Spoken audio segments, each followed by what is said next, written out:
안녕하세요. 이제 손자병법이 이제 꽤 많이 나갔어요. 저희가 지금 총 13편인데 1편, 2편, 3편, 4편, 5편째로 넘어가요.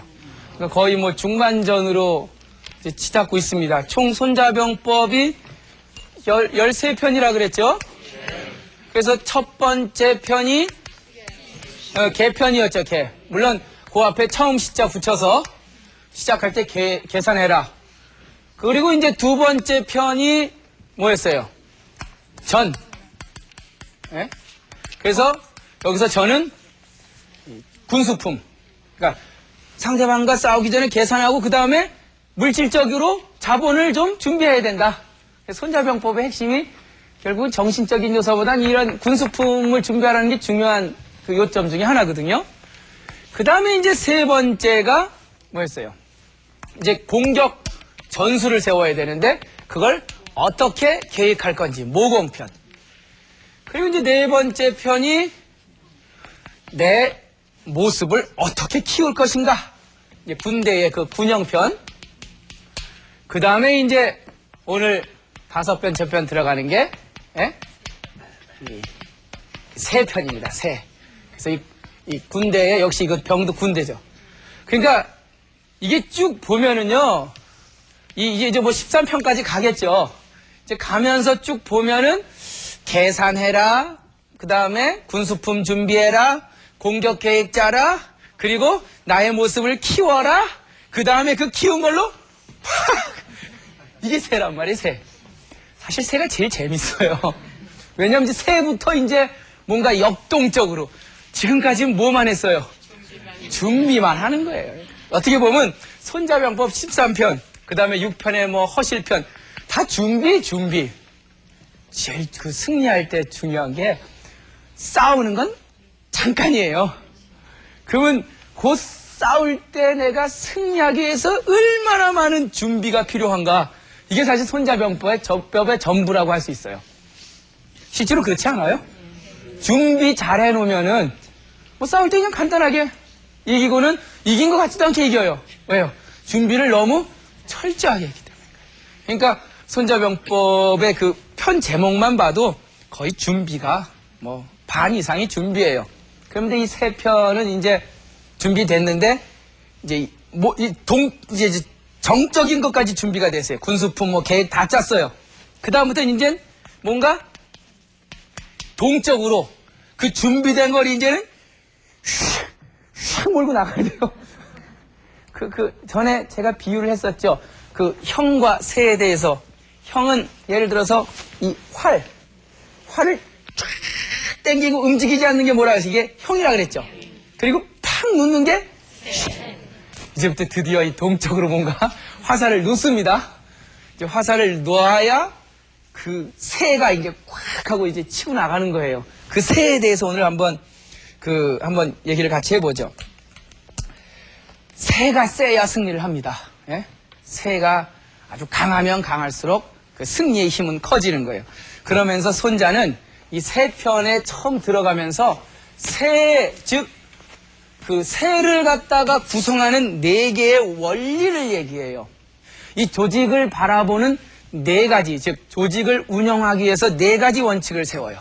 첫 번째가 이제 우리 전에 이걸 한번 다뤘기 때문에 제가 간단하게 좀 다루고 넘어가도록 하겠습니다. 이 치중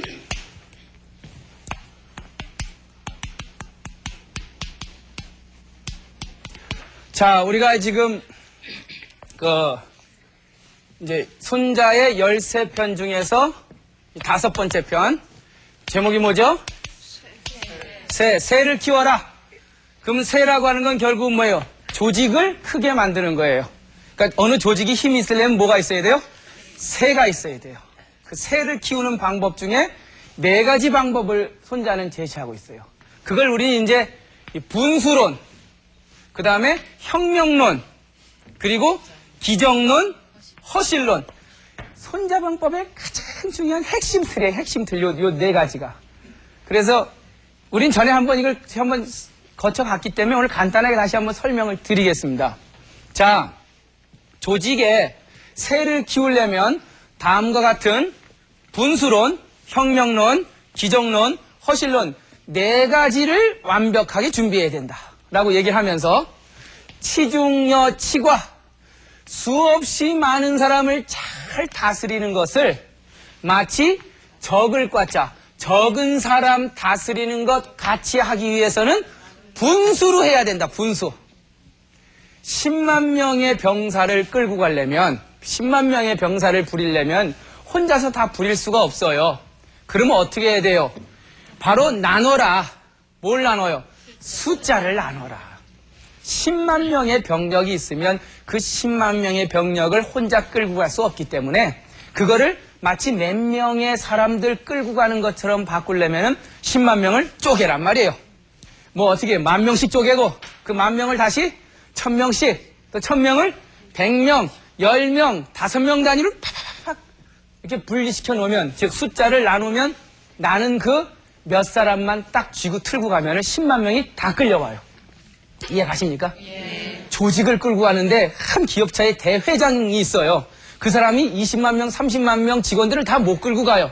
어떻게 끌고 가요? 나눠서. 무슨 본부, 무슨 업무팀 나눠서 그 장들만 끌고 가면 되는 거예요. 그게 조직 운영의 세를 키우기 위해서 첫 번째 할 일이라 이거예요. 10만 명 다 끌고 가지 말란 말이에요, 절대로. 나눠서 쫙, 아주 조직적이죠. 두 번째, 수없이 많은 사람들을 데리고 전투에 나가는데 적은 사람 데리고 전투에 나가는 것 같이 하기 위해서는 혁명으로 해야 된다. 형은 뭐예요? 깃발이라 그랬어요. 명은 뭐예요? 북 같은 거라 그랬어요. 다시 말하면 뭡니까? 혁명은 깃발과 북 같은 의사소통. 10만 명을 끌고 나가서 싸우는데 저 끝에 있는 사람한테 야 공격해라 아무리 소리 질러도 모른단 말이에요. 그럴 때 어떻게 해요? 딱 깃발 하나 들어준다는 거예요. 그러면 깃발 보고 저기서 공격하란다 그냥 쫙 가는 거예요. 전쟁터를 한번 상상을 해보세요. 막 수십만 명이 엉켜서 군마가 싸우고 막 정신없이 막 소리가 질르는데 막 피가 떨어져 죽는데 그 사람들한테 어떻게 얘기를 해요?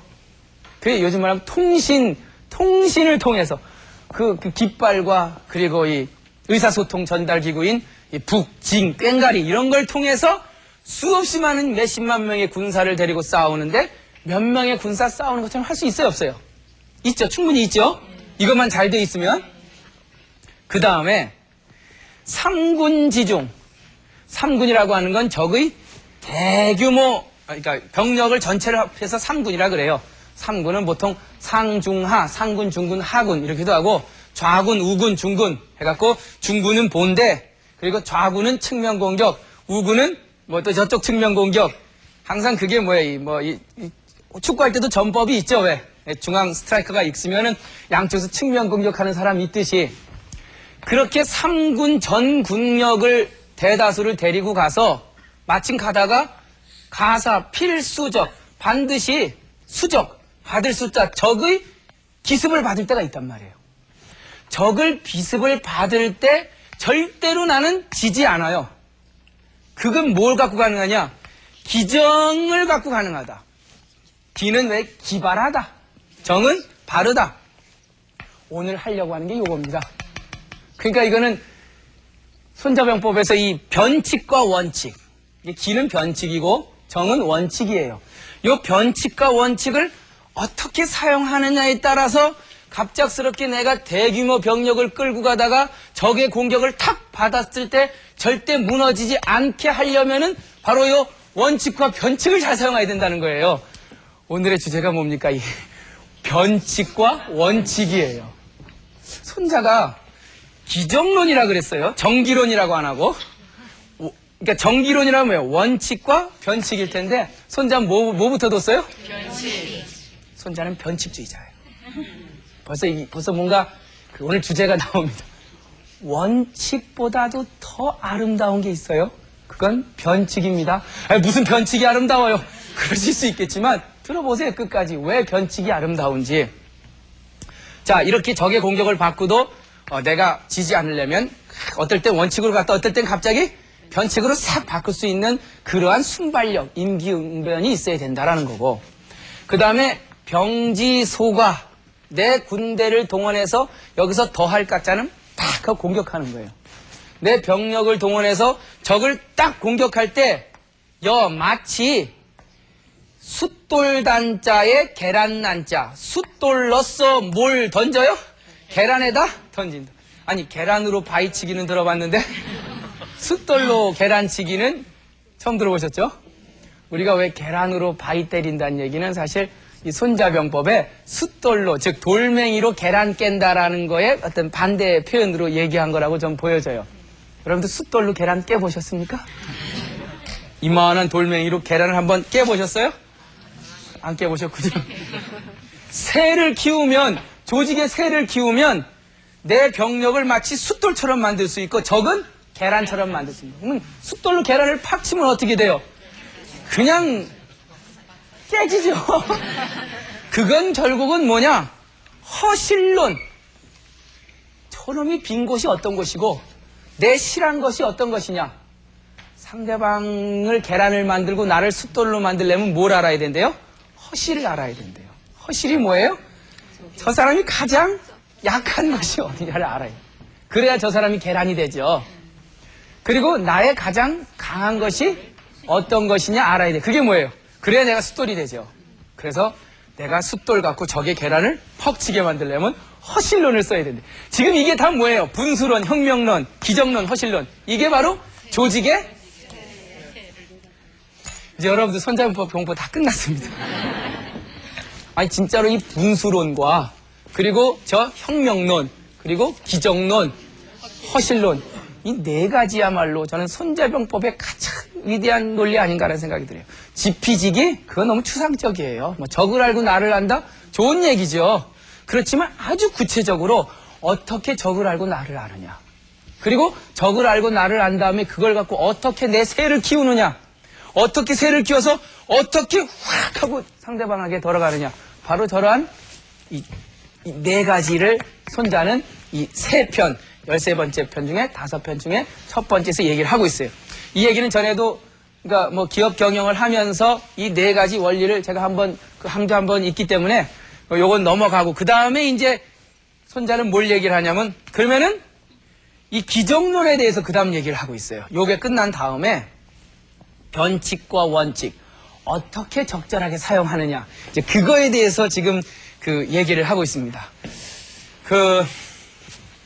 자 오늘 주제는 변칙이 아름답답니다. 변칙. 승리는 원칙으로 승리하지 않아요. 변칙을 통해서 승리합니다. 제가 문장을 한번 그 손자병법의 3편에 처음에 나오는 문장을 한번 써보겠습니다. 그 손자는 얘기합니다. 무릇 전쟁, 상대방과 조직이 싸울 때는 뭘 갖고 적을 대항하래요? 원칙. 제가 정을 뭐라 그랬어요? 원칙이 있어야 돼요. 원칙이. 원칙이란 게 뭡니까? 원칙이란 게 뭐예요? 그 조직이 떳떳하게 가야 될 자기의 그 역량이 있는 거예요. 그 원칙을 갖고 적과 이 합이라고 하는 건 딱 부딪히는 거예요. 부딪히는데 결국 뭘 갖고 승리를 해요? 변칙을 갖고 승리 안 되는 거예요. 이건 굉장히 좀 고민 많이 했어요. 도대체 저기서 원칙과 변칙은 어떤 차이가 나는가 고민을 많이 해봤는데 결국 그런 거 여러분들 혹시 테니스 쳐보셨습니까? 네?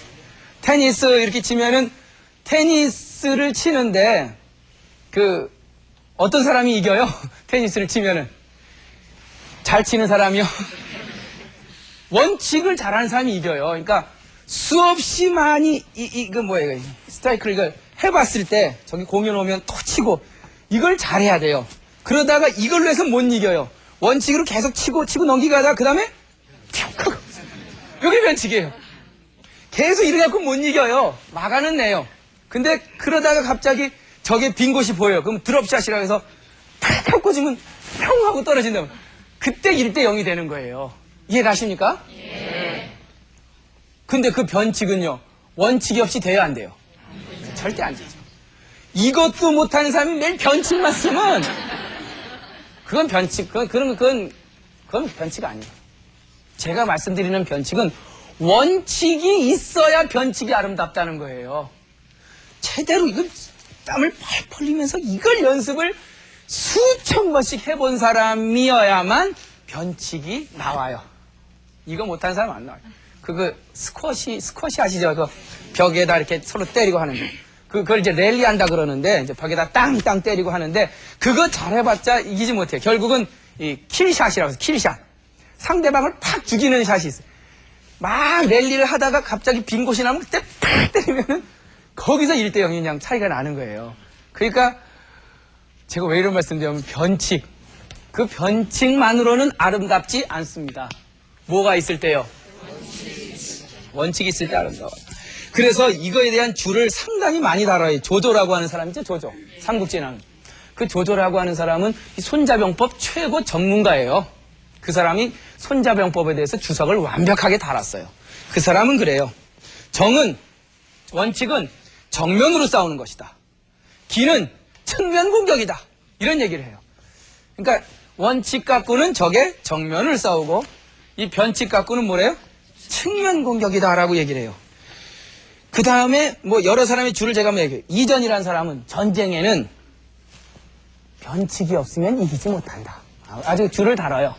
이기는 건 변칙이다. 그리고 또 뭐 다른 사람의 줄을 보면은 원칙으로 싸우다가 변칙, 기병을 통해서 측면 공격이나 후방 공격을 통해서 승리를 한다. 뭐 이런 주석들을 계속 답니다. 여러분들 요즘 우리나라 올림픽에, 동계올림픽에 가갖고 솔트레이크 시티에 가서 뭐 했어요? 쇼트트랙 했죠? 거기에 우리 3000m 계주, 여자 계주에서 이겼죠? 저는 그걸 보면서, 이야, 참, 그 상황 아세요? 예? 이게 몇 바퀴 돌아야 돼요? 27바퀴를 돌아야 돼요. 3000m 계주를 하려면. 근데 지금 우리가 지금 3연패를 했어요. 그래서 나가노 올림픽 때도 이겼죠? 그 다음에 지금 2002년 솔트레이크 시티에서도 이겼죠? 지금 3연패를 했는데 사실 이게 3연패 할 수 있는 입장이 아니었어요. 왜냐하면은 이 중국의 양양 듀오라 그래갖고 양양 다 아시네. 양양 A와 양양 S. 이 사람 양양 듀엣이죠. 그러니까 양양 듀오. 이 사람들을 중심으로 해서 4명이서 하는 경기인데 4명이죠. 8년간 발을 맞췄어요. 8년간. 그러니까 모든 이 쇼트트랙 하는 관계자들이 이번에 우리나라는 금메달 없다. 3000m 계주만큼은. 왜? 완벽하게 중국의 상대가 안 된다고 본 거예요. 다들 그렇게 생각을 했었죠. 근데 이제 이 대표팀의 이 전명규 감독이 나가노 올림픽 4년 전에 끝나고 나서 이번에 이제 걱정이 되니까 이제 작전을 세워했어요. 작전을 어떻게 세웠냐면은, 그러니까 변칙 작전을 쓴 거예요. 변칙을. 원래는 한 바퀴 돌고 반 바퀴 돌 때 밀어주죠. 밀어주는데 양양 S가 체력이 약하다는 걸 알았어요. 그러니까 이게 손자병법이에요. 완전히. 상대방 조직에 누가 약하냐? 양양 S가 재물이다. 제가 제일 몇 바퀴쯤 돌면 힘이 떨어진다. 라고 하는 걸 허시를 아는 거죠. 허시를. 그리고 작전을 세우기를 양양 S가 교체가 될 때 우리나라의 세화여고의 누구죠? 주민정. 네. 주민진이가 거기서 밀어주는 게 아니라 반 바퀴를 더 돌았어요. 그러니까 요때 추월을 한 거예요. 중국 뒤에 쫓아가다가 만약에 여기서 원칙으로 같이 밀었으면 절대 이기지 못해요. 이때 뭘 썼어요? 반 바퀴 더 돌아도 되죠, 쇼트트랙은. 네? 한 사람이 한 바퀴 반 돌아서 타치를 해야 되는데 2바퀴 돌아서 밀어도 된단 말이에요. 그러니까 한 바퀴 반이 원칙인데 근데 가장 약한 양양 S가 나올 17바퀴째죠? 19바퀴째. 이제 8바퀴 남겨놓고 그때 전명규 감독이 우리나라 세화여고의 주민진 명령을 낸 거예요. 야, 19바퀴 때 양양 S가 터치할 때 그때 제껴라. 변칙의 승리를 한 거예요. 변칙의 승리. 다들 깜짝 놀랐죠. 생각도 못했던 일이 일어난 거예요. 그러니까 이건 참, 저는 그걸 보고, 야, 참 대단하다는 생각이 든 거예요. 그러니까 얼마나 상황을 잘 판단했어요. 그리고 적중에 누가 약한지도 알았죠. 언제, 어느 때 변칙, 기정론에서 언제 변칙을 써야 될 줄도 아는 거예요. 근데 이 변칙은 뭐가 있으니까 아름다웠어요? 어느 정도 따라 붙어놔야지 변칙이 통하죠. 변칙도요, 끝까지 같이 말랑말랑 갈 때 원칙으로 대항하다가 그때 쓰는 게 변칙이에요. 예? 전 이걸 보면서 야, 참 첫 번째 손자병법이 중국 책인데 중국 손자병법을 이용해서 중국을 꺾었다. 근데 양양 이제 A가 그걸 바꾸는 우리도 변칙 써야겠다고 그랬어요. 이제 양양 A가. 그리고는 세 바퀴 남겨놓고 지가 세 바퀴를 돌았어요. 마지막 세 바퀴를. 그때는 이미 그건 변칙이 아니에요. 왜요? 변칙은 아무도 모를 때 변칙이지. 그러니까 제가 말씀드리는 그 원칙과 변칙은 이건 원칙이고 이건 변칙입니다. 그게 없어요. 원칙이 어느 상황에선 변칙이 되고 그 변칙이 어느 상황에선 원칙이 돼요. 다음 올림픽 때 그거 못 써요 이제. 이미 그건 다 뭐예요? 원칙이 돼버립니다. 이제는 쇼트트랙계에서 그런 방법도 있구라고 하는 원칙으로 굳어져 버린 거예요. 그땐 다시 뭘 써야 돼요? 반 바퀴 돌고 써야지. 참 이게 변칙과 원칙이라는 거에 있어서 저는 이걸 보면서 이 손자병법 중국의 고전인데 우리 한국의 전명규 감독이 이 변칙론, 기정론을 써서 이겼다는데 굉장히 전 기뻤고, 그리고 그 변칙이라고 하는 것은 결국은 임기응변이에요. 그 전날까지 몰라요. 누가 나올지. 누가 나올지 알지만 누가 몇 번째 주자로 돌지는 그날 가봐야 하는 거예요. 결국은 위대한 장군은, 위대한 리더는 그 상황 캐치를 잘해야 돼요. 그게 장군의 천재성이에요. 천재적이어야 돼요. 기업의 리더는, 정치가의 리더는 천재적이어야 돼요. 어떤 천재요? 상황을 정확히 판단할 줄 아는. 그러한 그 천재적인 임기응변의 어떠한 능력이 있어야 가능한데, 저는 이게 아주 요번 저 3000m 계주의 금메달을 보고 이 천재적인 임기응변을 했다. 상황을 제대로 캐치했다는 생각이 들었어요. 그리고 지금 뭐 이렇게 하다 보니까 뭐가 주제예요 이게? 칙이네 칙. 원칙이 있고 변칙이 있고 반칙이 있어요. 이건 아니에요. 이건 절대. 원칙이야. 그리고 그 원칙을 약간 변형한 변칙까지는 이거는 대의명분이고 도의지만, 반칙은 이건 절대로 이거는 이거는 이건 변칙 아니에요. 반칙이죠. 그러니까 그 승리는 손자도 인정 못하는 거예요. 결국은 원칙과 변칙이라고 하는 다양한 적용, 그리고 그 임기응변의 상황, 그리고 허와 실을 알고 의사소통체계도 있었겠죠. 내가 어떻게 사인할 때 어떻게 하라고 하는 혁명론, 분수론, 네 사람을 어떻게 나눴죠. 세화여고에 우리 주민재이가 너가 해라. 이거 완전 손자병법을 그대로 이용했어요. 그대로. 참 그래서 이 손자병법이라는 게 단순히 그냥 고전 속의 내용이 아니라 정말 하나하나 뜯어보면 내 삶의 지혜고, 우리 조직의 세를 높이고, 우리 조직의 형을 높여서 이 현대사회에서 승리하는 하나의 어떤 객관적이고 아주 합리적이고 냉철한 이성적 사유방식이 될 수 있다는 생각이 전 들어요. 그래서 저는 이 변칙과 원칙이라고 하는 것이 둘 다 소중하다고 봅니다. 손자가 변칙을 강조하긴 했지만 그 변칙은 뭐에 기반한 변칙이었어요? 원칙이 탄탄하게 이루어졌을 때, 그때 쓰는 그 임기응변의 변칙이야말로 위대한 힘을 발휘하는 거예요. 그게 바로 승리를 이끄는, 그 승리의 원인은 바로 그 탄탄한 원칙 위에 핀 변칙이에요. 전 그래서 원칙은 꽃이고 변칙은 열매라고 생각해요. 비유가 되나? 원칙이 꽃이 아름답게 펴야 변칙이 열매가 더 실한 열매가 맺을 수 있다는 생각이 듭니다. 그래서 저는 이 원칙과 병면을 다 강조를 하면서 그 당시에 손자가 살던 시대에 수없이 많은 지식인들 중에서 이제 뭐 원칙론자도 있었고 변칙론자도 있었어요. 그러니까 어떤 걸 더 강조하냐가 이제 굉장히 중요했죠. 그래서 그 당시 저는 계속 비교하는 게 지금 공자하고 비교를 하는데, 그 공자 같은 분은 굉장히 원칙론자죠. 그러니까 제가 그랬잖아요. 원칙이 아름다운 거라고요. 원칙은 꽃이라고요. 그래서 공자의 원칙론을 한번 같이 한번 좀 얘기를 해보죠.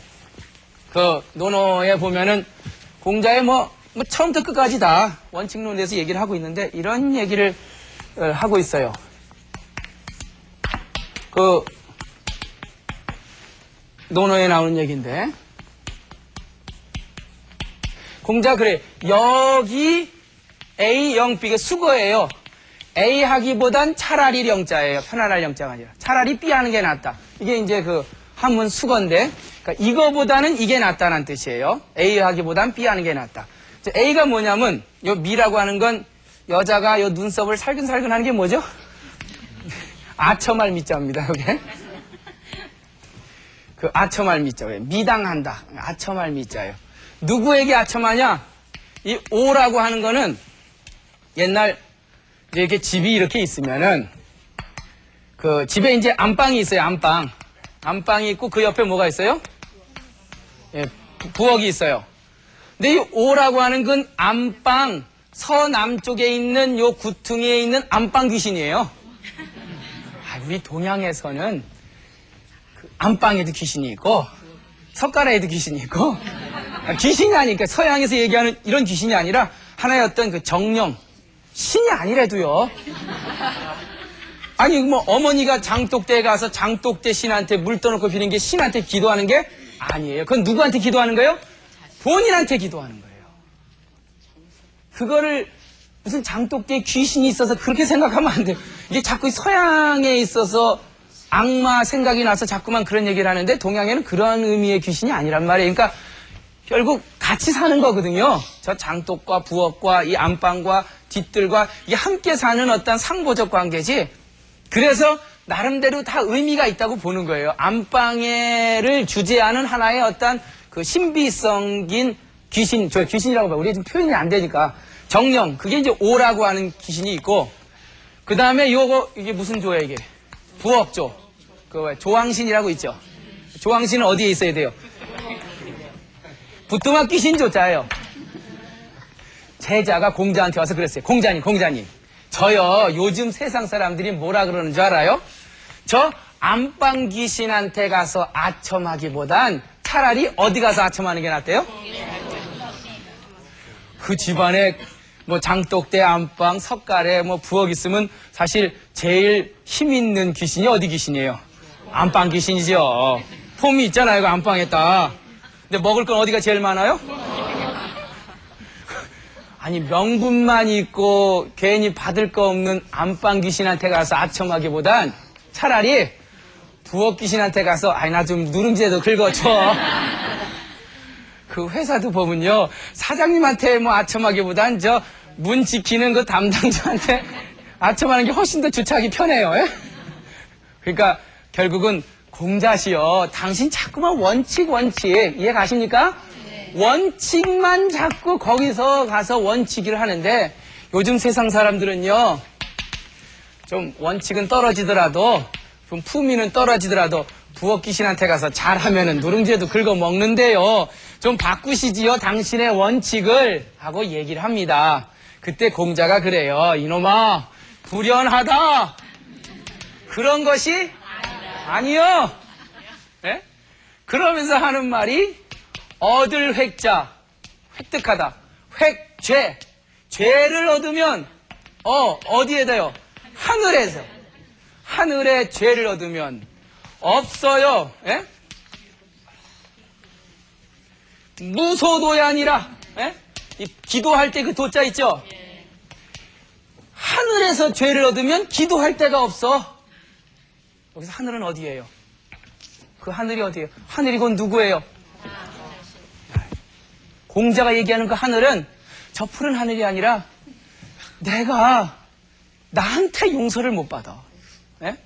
나는 끝까지 원칙과 명분을 지키는 사람인데 이걸 포기하고 누룽지 하나 긁어먹겠다고 부엌에 가서 거기서 아첨한다면 그건 결국은 나라고 하는 내가 나를 봤을 때 큰 용서 못할 일이란 말이에요. 난 그런 일은 안 하겠다. 그러지 않겠다라고 위대하죠.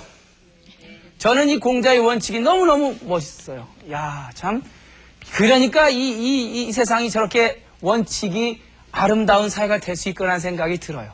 그래서 전 공자 이런 원칙이 아름답지만, 그러나 또 거기에 뭐예요?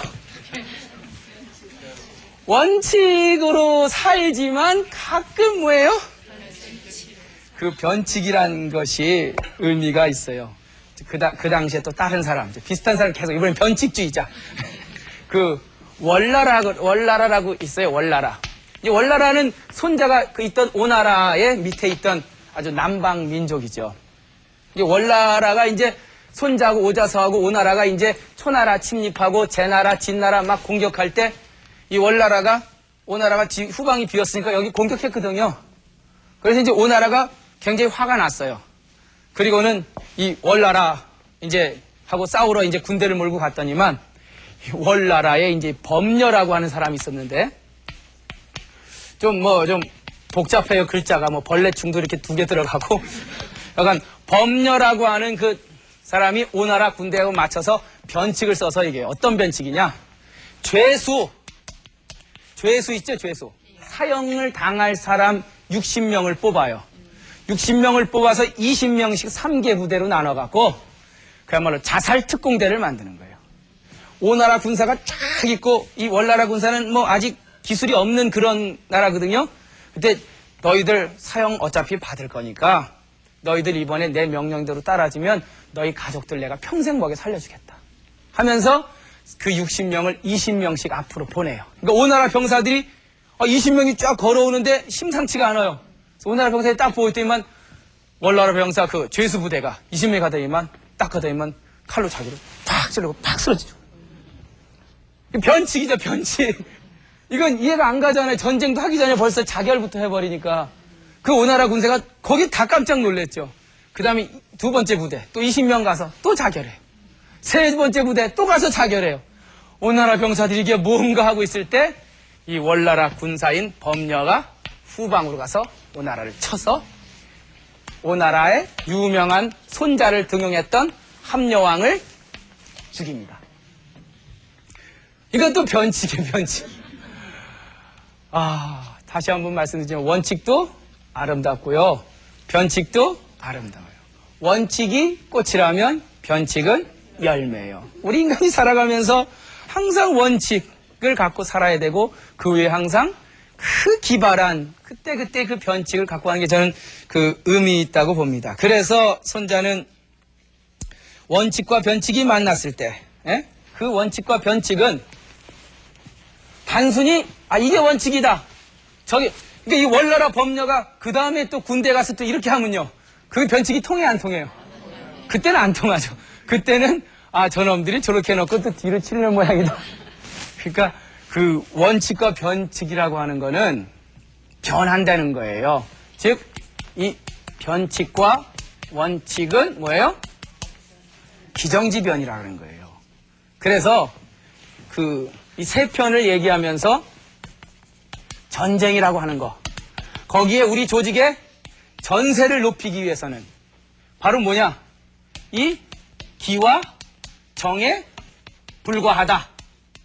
즉, 전세를 높이기 위해서는 이 변칙과 원칙을 어떻게 잘 사용하는가를 넘어서지 않는다라는 거예요. 그래서 이 변칙과 원칙은 상황에 따라 변하기 때문에, 이런 군대, 즉 원칙과 변칙을 적절하게 쓰는 군대는 어떻게 하냐? 불가승국녀라.